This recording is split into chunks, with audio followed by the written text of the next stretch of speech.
চীনের বিরুদ্ধে ফের আকাশ ও জলসীমা লঙ্ঘনের অভিযোগ তাইওয়ানের। 26টি যুদ্ধ বিমান ও নৌযানের অনুপ্রবেশ, তাইপের বিশাল প্রতিরক্ষা বাজেট নিয়ে পার্লামেন্টে টানাপড়েন। এবার কিউবার ওপর চড়াও হচ্ছে যুক্তরাষ্ট্র।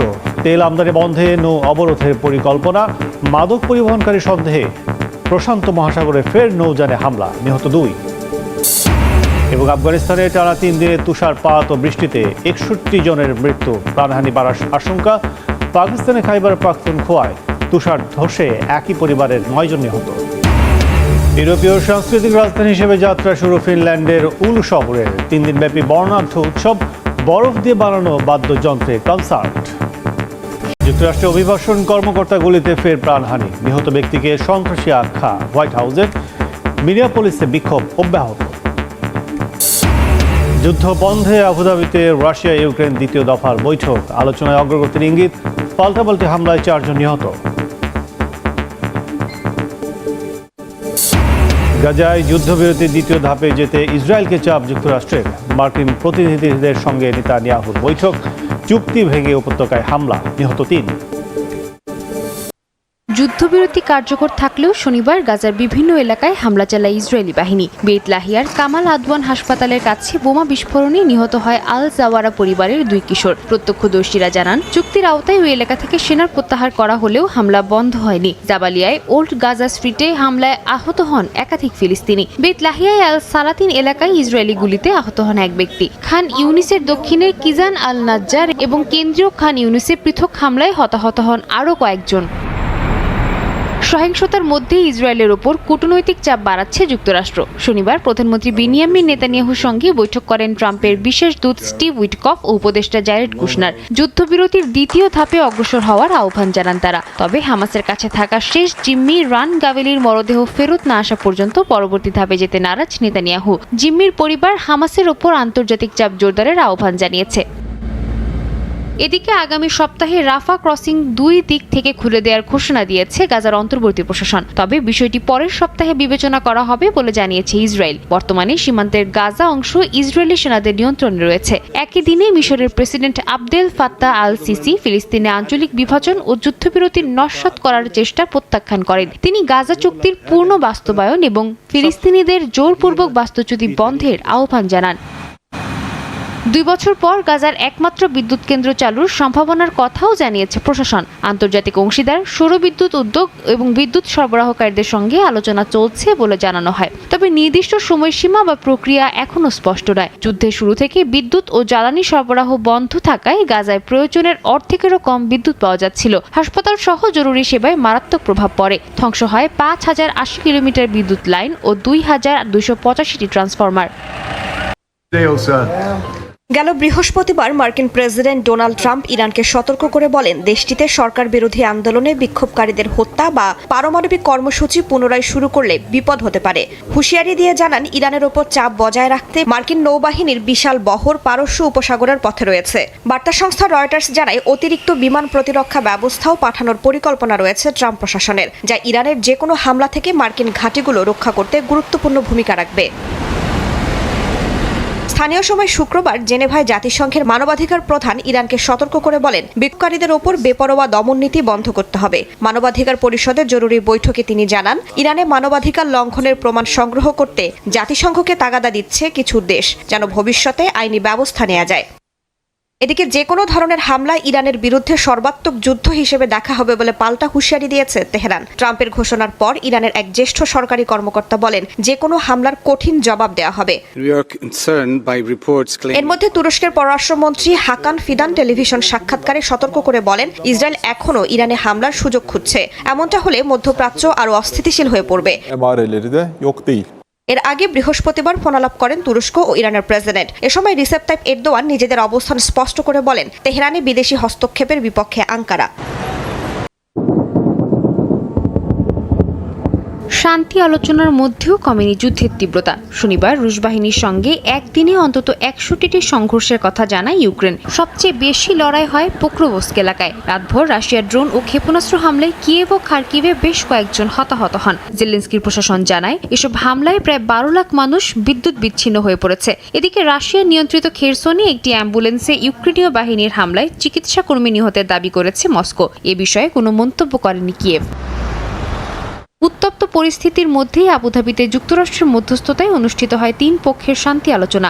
রাশিয়া ও ইউক্রেনের প্রতিনিধিদের মধ্যে মুখোমুখি কথা হয়েছে বলে জানায় সংযুক্ত আরব আমিরাত। আমিরাত সরকারের এক মুখপাত্র জানান, যুক্তরাষ্ট্র সমর্থিত শান্তি কাঠামোর মূল উপাদানগুলো বৈঠকে প্রাধান্য পেয়েছে। পরিবেশ ছিল ইতিবাচক ও গঠনমূলক, তবে কেন্দ্রবিন্দু ছিল যুদ্ধ শেষ করার সম্ভাব্য শর্ত, দনবাসের বিতর্কিত অঞ্চলগুলোর ভবিষ্যৎ এবং ইউক্রেনের জ্বালানি অবকাঠামোয় যুদ্ধবিরতির সম্ভাবনা। ইউক্রেনের প্রেসিডেন্ট ভলোদিমির জেলেনস্কি আলোচনাকে গঠনমূলক বলে আখ্যা দিয়েছেন। বলেন, যুক্তরাষ্ট্র যুদ্ধ শেষ করার জন্য কিছু সম্ভাব্য কাঠামো প্রস্তাব করেছে। এর মধ্যে রয়েছে যুদ্ধ শেষ করার শর্ত এবং সেই প্রক্রিয়ায় প্রয়োজনীয় নিরাপত্তা নিশ্চয়তা। এছাড়াও দুই পক্ষ প্রস্তুত থাকলে আগামী সপ্তাহেই আরেকটি বৈঠকের সম্ভাবনার কথা জানান তিনি। ইউক্রেন আলোচনায় এগোতে প্রস্তুত বলেও উল্লেখ করেন। একই সুরে রাশিয়ার পররাষ্ট্র মন্ত্রণালয় জানিয়েছে মস্কো ভবিষ্যৎ আলোচনায় অংশ নিতে রাজি। আলোচনার আগে মস্কোতে রুশ প্রেসিডেন্ট ভ্লাদিমির পুতিনের সঙ্গে 4 ঘন্টার বৈঠক করেন মার্কিন দূত জ্যারেড কুশনার ও স্টিভ উইটকফ। একজন মার্কিন কর্মকর্তা বলেন, বৈঠকটি ছিল খুবই ফলপ্রসূ এবং যুদ্ধ শেষ করার পথে যেসব রাস্তা এখনো খোলা রয়েছে সেগুলো নিয়ে আলোচনা হয়েছে। তবে আবুধাবির 2 দিনের আলোচনা শেষে কোনো চুক্তির ঘোষণা আসেনি। ভয়াবহ তুষারপাতে বিপর্যস্ত আফগানিস্তান। 3 দিনে ভারী তুষারপাত আর বৃষ্টিতে বহু মানুষ প্রাণ হারিয়েছেন, আহত হয়েছেন অনেকে। স্থানীয় সময় শনিবার দেশটির দুর্যোগ ব্যবস্থাপনা কর্তৃপক্ষ জানায়, তুষারপাতের কারণে একাধিক প্রদেশের গুরুত্বপূর্ণ মহাসড়ক বন্ধ হয়ে বিভিন্ন এলাকার সঙ্গে যোগাযোগ সম্পূর্ণ বিচ্ছিন্ন হয়ে পড়েছে। দুর্গম পাহাড়ি গ্রামগুলোতে পৌঁছাতে না পারায় ব্যাহত হচ্ছে উদ্ধার তৎপরতা। দেশটির দুর্যোগ ব্যবস্থাপনা কর্তৃপক্ষ বলছে, তুষারপাতের কারণে এরই মধ্যে শত শত বাড়িঘর আংশিক বা সম্পূর্ণ ধ্বংস হয়ে গেছে। 34টি প্রদেশের মধ্যে অন্তত 15টি প্রদেশে বহু গবাদি পশুর মৃত্যু হয়েছে। প্রদেশগুলো থেকে তথ্য এলে ক্ষয়ক্ষতির পরিমাণ আরও বাড়তে পারে বলে আশঙ্কা প্রকাশ করেছে তারা। এর আগে 2024 সালে দেশটিতে আকস্মিক বন্যায় 300 জনের বেশি মানুষ প্রাণ হারান।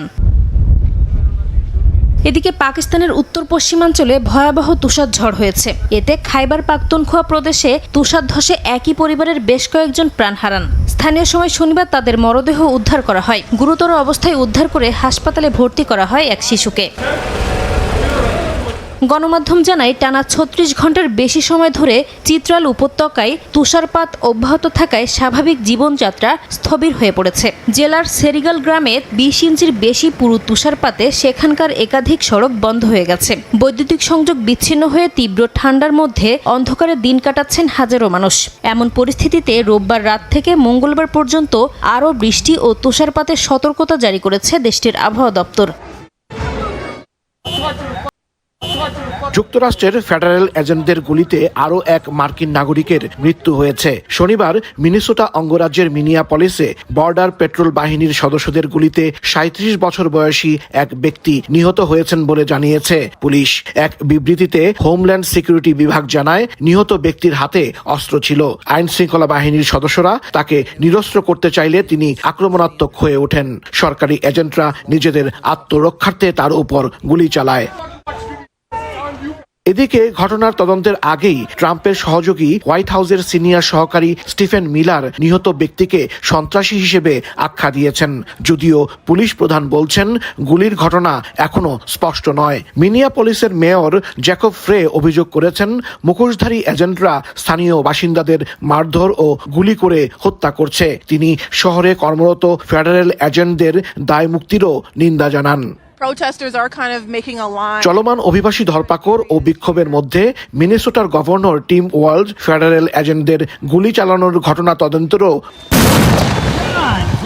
এদিকে যুক্তরাষ্ট্রে ট্রাম্প প্রশাসনের অভিবাসন নীতির বিরুদ্ধে প্রতিদিনই বিক্ষোভ চলছে। শনিবার মিনেসোটার মিনিয়াপলিসে আইন শৃঙ্খলা রক্ষাকারী বাহিনীর সঙ্গে বিক্ষোভকারীদের ব্যাপক সংঘর্ষ হয়। এ সময় পুলিশ কাঁদানে গ্যাস ও সাউন্ড গ্রেনেড ছোড়ে। পুরো এলাকা রণক্ষেত্রে পরিণত হয়। ভেনেজুয়েলার পর এবার প্রতিবেশী কিউবার ওপর চড়াও হতে যাচ্ছে যুক্তরাষ্ট্র। দেশটির ওপর তেল আমদানিতে এবার পূর্ণ অবরোধ আরোপের বিষয়টি বিবেচনায় নিচ্ছে হোয়াইট হাউস। এমনটাই দাবি করেছে মার্কিন গণমাধ্যম পলিটিকো। প্রতিবেদনে বলা হয়, এ পরিকল্পনায় সমর্থন দিয়েছেন মার্কিন পররাষ্ট্রমন্ত্রী মার্কো রুবিও। তবে এখনও চূড়ান্ত সিদ্ধান্ত নেওয়া হয়নি। প্রতিবেদনের তথ্য মতে, ভেনেজুয়েলা থেকে তেল সরবরাহ বন্ধ হয়ে যাওয়া এবং সেই তেল পুনরায় বিক্রি করে বৈদেশিক মুদ্রা আয়ের সুযোগ হারানোর মতো ঘটনা ইতোমধ্যে কিউবার অর্থনীতিকে ব্যাপকভাবে প্রভাবিত করেছে। এর আগে গেল বুধবার ট্রাম্প প্রশাসন চলতি বছরের মধ্যেই কিউবা সরকারের পতন ঘটানোর পরিকল্পনা করছে বলে জানিয়েছিল ওয়াল স্ট্রিট জার্নাল। এমন পরিস্থিতিতে কিউবায় তেল পাঠানো অব্যাহত রাখবে কিনা তা পর্যালোচনা করছে মেক্সিকো সরকার। এতে যুক্তরাষ্ট্র মেক্সিকোর বিরুদ্ধে প্রতিশোধমূলক পদক্ষেপ নিতে পারে এমন আশঙ্কা থেকেই এই চিন্তাভাবনা করছে শেনবাউন প্রশাসন। ঘনিষ্ঠ সূত্রের বরাতে একথা জানিয়েছে রয়টার্স। যুক্তরাষ্ট্রের হাতে প্রেসিডেন্ট নিকোলাস মাদুরোর নাটকীয় গ্রেপ্তারের পর ভেনেজুয়েলা থেকে কিউবায় তেল পাঠানো বন্ধ হয়ে গেছে। ফলে বিদ্যুৎ সংকট ও ব্যাপক ব্ল্যাকআউটে ভোগা কিউবার জন্য এখন মেক্সিকোই সবচেয়ে বড় তেল সরবরাহকারী। এদিকে মাদক পরিবহন সন্দেহে পূর্ব প্রশান্ত মহাসাগরে আবারও একটি নৌযানে প্রাণঘাতী হামলা চালিয়েছে মার্কিন সামরিক বাহিনী। এতে বেশ কয়েকজন হতাহত হয়েছেন। স্থানীয় সময় শুক্রবার সামাজিক যোগাযোগ মাধ্যম এক্সে এক পোস্টে একথা জানায় মার্কিন সাউদার্ন কমান্ড সাউথকম। মাদুরো ও তার স্ত্রীকে গ্রেপ্তারের পর প্রথমবার নৌকায় হামলা চালালো যুক্তরাষ্ট্র। ভেনেজুয়েলায় মার্কিন সামরিক অভিযান ও প্রেসিডেন্ট নিকোলাস মাদুরোকে সস্ত্রীক আটকের ঘটনায় শুক্রবারও রাজধানী কারাকাসে বিক্ষোভ করেন শত শত মানুষ। মার্কিন অভিযানে নিন্দা জানিয়ে অংশগ্রহণকারীরা অবিলম্বে মাদুরো দম্পতির মুক্তির দাবি জানান।